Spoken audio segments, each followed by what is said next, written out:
সাবেক ডিসি সারওয়ার আলম যে পথে স্বচ্ছতার দৃষ্টান্ত তৈরি করেছিলেন, এবার সেই পথেই বর্তমান ডিসি। 15 আগস্ট সবার সামনে গণনা হবে শাহজালাল মাজারের দানের টাকা। সিলেটের ঐতিহাসিক হযরত শাহজালাল রহমতুল্লাহি আলাইহি মাজারের দানবক্সের অর্থ এবার প্রকাশ্যে গণনা করার উদ্যোগ নেওয়া হয়েছে। দীর্ঘ প্রায় 1 মাস পর আগামী 15 আগস্ট শনিবার মাজার প্রাঙ্গণে জনসম্মুখে গণনা করা হবে দানবক্সে জমা হওয়া অর্থ। প্রশাসন সূত্রে জানা গেছে, মাজারের পরিচালনা ও দান অনুদান ব্যবস্থাপনায় স্বচ্ছতা এবং জবাবদিহিতা নিশ্চিত করতেই এই উদ্যোগ নেওয়া হয়েছে।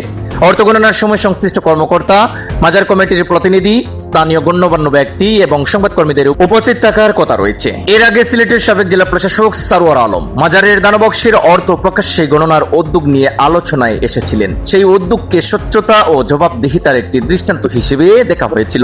এবার বর্তমান জেলা প্রশাসক মোহাম্মদ আব্দুল্লাহ আল মামুনের সময়েও একই ধরনের উদ্যোগ নেওয়ার বিষয়টি নতুন করে আলোচনায় এসেছে। প্রশাসনের এই সিদ্ধান্তে মাজারের দান অনুদান ব্যবস্থাপনায় জন আস্থা আরো বাড়বে বলে মনে করছেন সংশ্লিষ্টরা।